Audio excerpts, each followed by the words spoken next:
Assalomu alaykum hurmatli talabalar. Keling bugun sizlar bilan Turkiya davlatida Toshkent gumanitar fanlar universitetining olib borayotgan ta'limga oid islohotlarini bir qancha qismlari, bo'layotgan voqea hodisalarini sizlar bilan o'rtoqlashib o'tamiz. Bugungi bizni mini podkastimiz mehmoni Abdulhamid Akmalovich, Amaliy va gumanitar fanlar fakulteti dekani. Assalomu alaykum. Assalomu alaykum. Sho'lores, qalaysiz? Yaxshimisiz? Bo'ladi. Qalay bo'ladi taassurot? Taassurotlar juda ham a'lo. Boshqa chet davlatlarda bo'lganmiz memorandum bo'yicha, lekin bunisi juda ham boshqacha. O'zingiz ham guvoh bo'lyapsiz, muzokara jarayonida universitetimiz rektori hamda prorektorlaridan aytilayotgan tashabbuslar, aytilayotgan fikrlar juda ham ma'noli hamda imkoniyatlarga boy. Şimdi zamanda Toshkent Beshariy bilimlar universiteti Ankara sotsial bilimlar universitetida memorandum imzolash jarayonida biz ham oz-moz harakat qilyapmiz o'rganishga. Bu yerda ajoyib takliflar shartnoma bandlariga keltirib o'tirilyapti. Ko'pchilik mendan so'rayapti-da, ustoz, biz ham borib o'qisak bo'ladimi? Biz qachon boramiz? Biz ham borib ta'lim almashsak bo'ladimi? Albatta bo'ladi, hurmatli talabalar. Bu masalalar yuzasidan biz hozir shartnoma imzolayapmiz, memorandum imzolayapmiz. Keyinchalik, ya'ni yangi o'quv yiliga tayyorgarlik sifatida dasturlar imzolanib, tasdiqlanib biz yana kelamiz bu yerga. Chunki tasavvur qiling, birdaniga bir kunning ichida yoki bir haftaning ichida bu narsa hal qilib bo'lmaydi. Hattoki mana shu memorandum uchun ham bir oylab xushvaqt ustozimiz, ilmiy bo'lim, xalqaro aloqalar bo'limi tinmadi aloqaga chiqishdi. Endi kelgusi bu birinchi boshlang'ich qadam. Kelgusida albatta bosqichma-bosqich yangi o'quv yiliga shartnomalar imzolanib, tasdiqlanib, siz bemalol Turkiya davlatida ta'lim olish huquqiga ega bo'lasiz. Albatta, Toshkent gumanitar fanlar universitetining talabasi bo'lsangiz. Albatta to'g'ri, yana buni qo'shimcha qilishim mumkin. Toshkent gumanitar fanlar universitetida ta'lim olayotgan talabalar uchun, ya'ni bu sirtqi ta'lim shaklida o'qiyotgan talabalar uchun ham bemalol ushbu universitetlarda kelib o'qishlari mumkin. Albatta.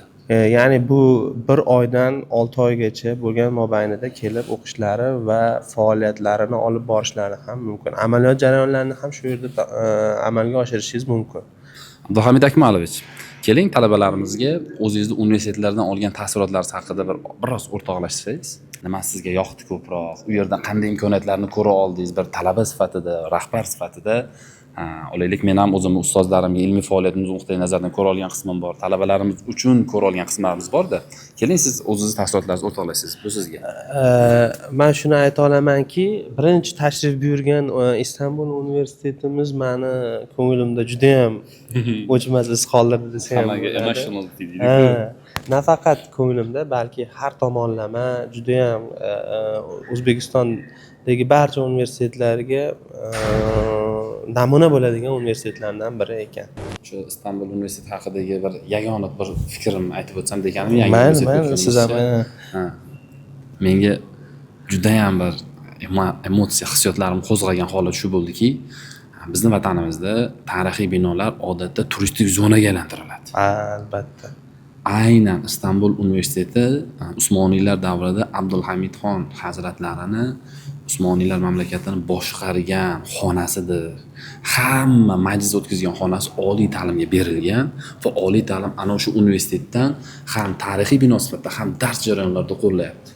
Shu o'rinda aytib o'tishimiz kerak, aynan Ankara universitetining ham o'ziga xos tarzda hayratga solgan qismi tarixiy muzeylar universitetga berilgan. To'g'ri. Ko'pchilik o'ylaydiki, faqat davlat universitetlariga, xususiy universitetlarga ham berilgan. Albatta, men shu joyga yana qo'shimcha qilaman. Nafaqat siz aytib o'tgan universitetlar, balki Turkiyaning deyarli 70-80% universitetlari o'sha tarixiy joylar foydalanish uchun berilgan ekan. Fakultet sifatida berilgan. Tasavvur qiling, bizda mana Amir Olimxon maqbarasida tarix yo'nalishi o'qiyapti. Kafedra mudiri o'sha yerda o'tiribdi. Tarix yo'nalishli talabalar o'sha yerda ham nazariy ham amaliy bilimlarni birga olishyapti. Bizda bu yerda bunday maqbaralardan men ikkitasini bilaman, dars bo'ladi, 3tasini bilar ekanman. Buxoroda madrasa bor. Ko'kaldosh madrasasi Toshkentda bor. Keyin Imom al-Buxoriy Mahad. Ya'ni bizda aynan diniy soha vakillari o'zini joyini egallagan. Agar Tarixiy joy mana Samarqand, Registon Samarqand tarix universiteti misol uchun. to'g'ri.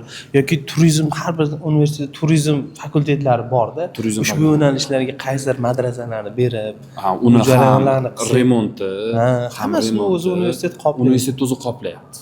Hammasi universitetga berilgan, universitet o'zi qarayapti, universitet o'zi foydalanib talabaga olma demayapti-da, olma daraxtini oldiga olib kelyapti. Mana o'sha olma deyapti. Mana bu olma guli deyapti. Albatta, men Bu shu juda ham tashrif bo'yicha har tomonlama malaka oshirish degan narsani haqiqiy isboti bo'ldi bu tashrif.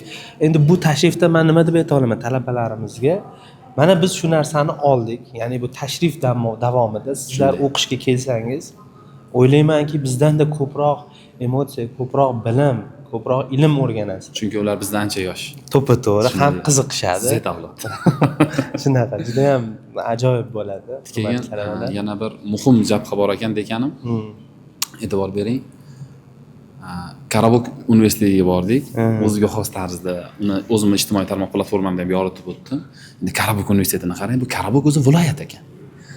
Karabuk universitetida turizm gastronomiya yo'nalishi uchun oshxona ochib berishgan, mehmonxona ochib berishgan, hamma narsa bor. Endi bu yerda gastronomlar kofe damlayapti, ovqat pishirib, hamma ovqat pishirib nima qilyapti? Tashlab yuboradi deb o'ylaysan. Yo'q, ana o'sha restoran ochib qo'yibdi. Restoranda talabalar ovqat pishirib sotyapti.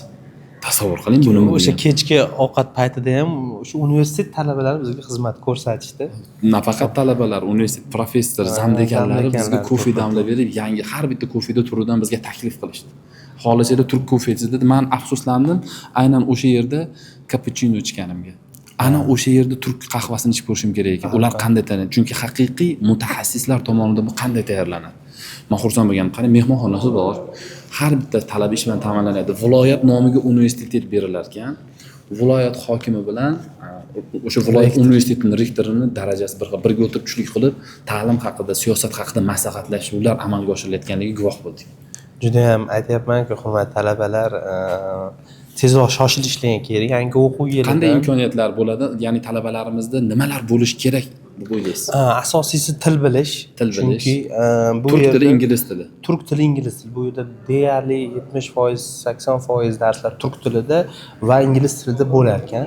Yana bir muhim xabar dekanim, Istanbul universitetida asosiy darslar turk tilida.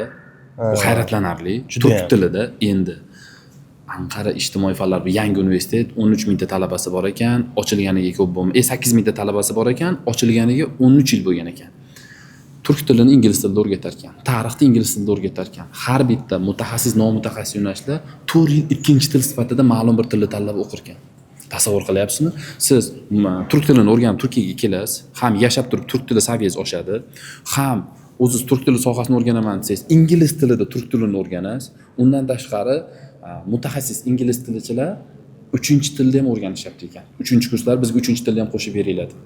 Tasavvur qilyapsizmi? Oddiy ma'noda bizda Yevropada olaylik, Crystal Palace'da uchebniy sentr bor.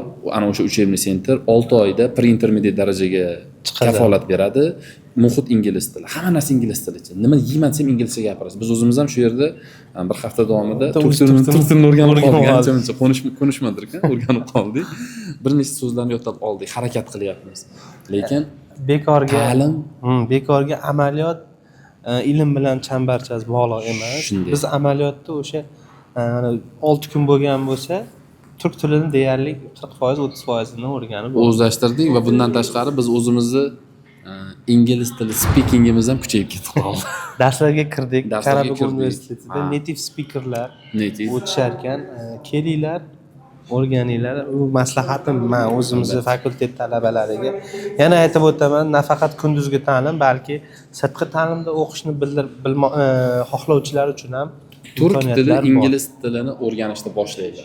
Va shuni unutmayman, shu o'rindaki, yangi o'quv yilidan bizni universitetda, ya'ni Toshkent gumanitar fanlar universitetida turk tili ta'lim yo'nalishiga qabul alohida e'tiborga olinadi, chunki siz Turkiyada ta'lim olish imkoniyatiga ega bo'lasiz. Faqat Toshkent gumanitar fanlar universiteti bilan. Biz bilan qoling, hozircha shular. Qolgan universitetlarni davom ettiramiz. Biz sizga yangiliklarni albatta ulashga harakat qilamiz. Salomat bo'ling.